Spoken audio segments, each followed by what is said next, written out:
Hello, America. This is Eddie Marcus again. You know, I kind of feel a little down this moment. And the reason is because of our nation, our country, if we can call it that.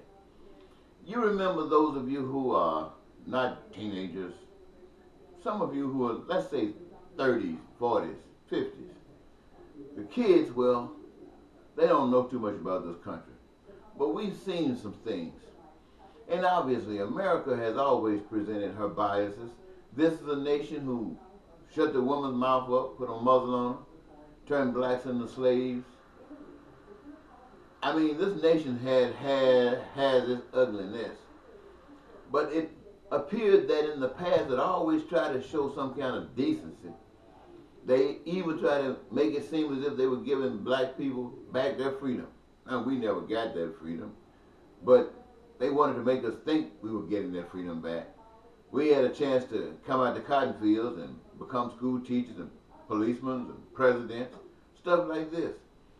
We always wanted to be recognized as people who cared for at least other people. We wanted to show that we had some kind of compassion, even if it was fake sometimes. We wanted to act like we did. But now our nation has become ugly. You know, in our efforts to say make America great again, what the heck does that mean, great again? When the Ku Klux Klan and the skinheads all come together and the David Dukes and people start saying, let us run the country. Let us run the country. What do they want to do? They want to build walls.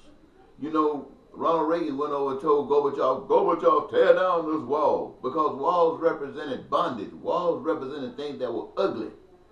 And now to make America great again, we're considering putting ourselves in a fence, wrapping ourselves around with some walls where can't nobody get to us. What in the world is that? We appear right now to be becoming one of the most hated nations on the face of the earth. Not because we're great. Great means you're able to reach out to other people and people like you because you're so kind, you're so nice, and you show them up for being ugly and they want to be like you. But to sit up and try to make like you the best thing since God made chocolate, that just doesn't deal here in America. And I'm ashamed of this country. I'm ashamed of all of us who think that this is what makes America great.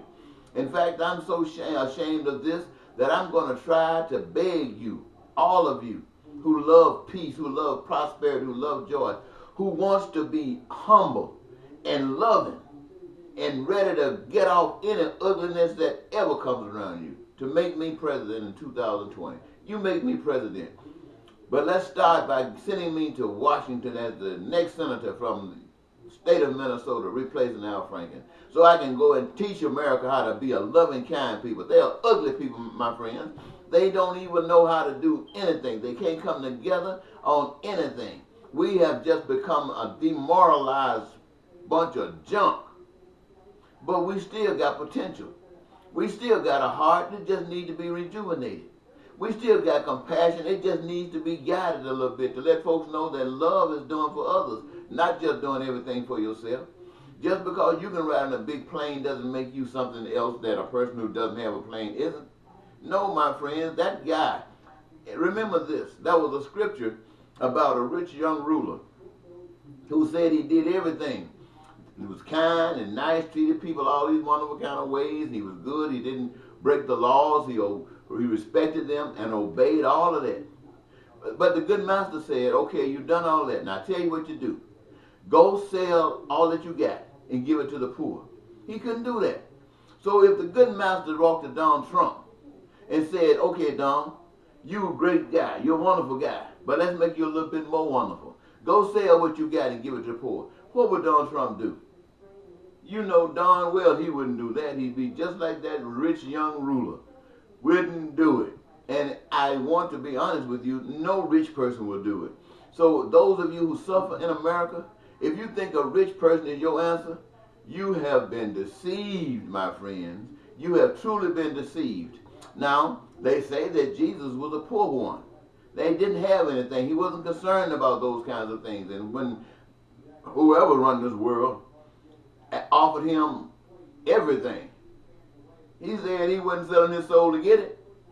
So he walked away to the cross and said before to all of the world,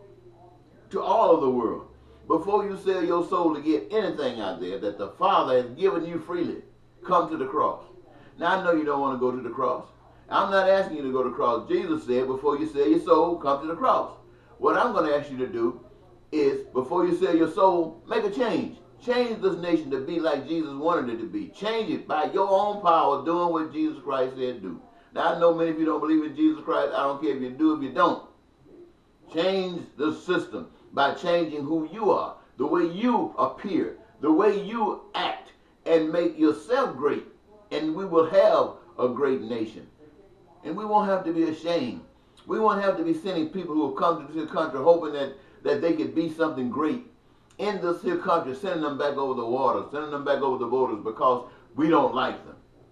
Because we don't like them. And why don't we like them? Because we want to be great, and you are not great like us.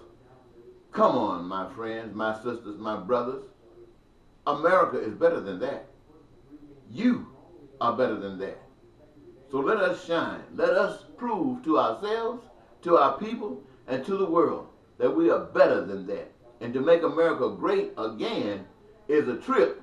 Let's just say, let's make America great. Thank you so very much.